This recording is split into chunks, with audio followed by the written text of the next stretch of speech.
स्वाधीनता संग्रामी प्रतिमूर्ति स्थापन अनुगोल जिला कणिहा स्थित बीजीगोल पंचायत कार्यालय परिसर में पूर्वतन उपमुख्यमंत्री तथा स्वाधीनता संग्रामी पवित्र मोहन प्रधान और स्वाधीनता संग्रामी दाशरथी पाणी प्रतिमूर्ति स्थापन कर तालचेर विधायक ब्रजकिशोर प्रधान अतिथि भाव में जोगदे प्रतिमूर्ति उन्मोचन कर स्वाधीनता आनिथिबा स्वाधीन चेतार और मनीष को सम्मान देवा वीरत्व और बलिदान आज तालचेर माटी गर्वित बोली तालचेर विधायक ब्रजकिशोर प्रधान कहते। ब्लॉक अध्यक्ष रामकृष्ण प्रधान, उपाध्यक्ष जयंती प्रधान, जिला परिषद रंजन साहू, बीजीगोल सरपंच रुक्मणी प्रधान, गदाशाला सरपंच वृंदावन प्रधान, समिति सभ्य प्रदीप्न महापात्र समेत स्थानीय लोकप्रतिनिधि जनसाधारण कार्यक्रम में उपस्थित थे। ब्यूरो रिपोर्ट, दमन टीवी न्यूज। स्वाधीनता दिवस को बीजीगोल ग्राम पंचायत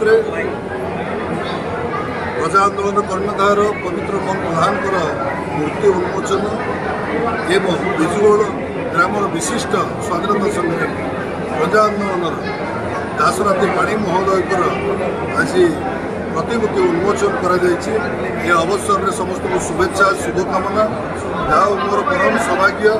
दाशरथी पाणी जी कि आम अंचल जड़े स्वाधीनता संग्रामी सहित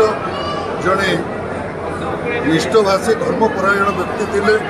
एवं स्वाधीनता संग्रामी प्रजा आंदोलन भाई तर अवदान अतुलनीय से भली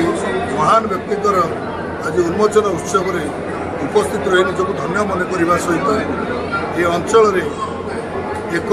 दिग्दर्शन देती बीजीगोल ग्राम पंचायत सरपंच महोदया जे आम महापुरुष मान तालचेर महापुरुष मानक आम मन पकड़े प्रतिमूर्ति को उन्मोचन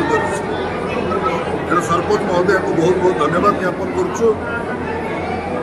उपस्थित समस्त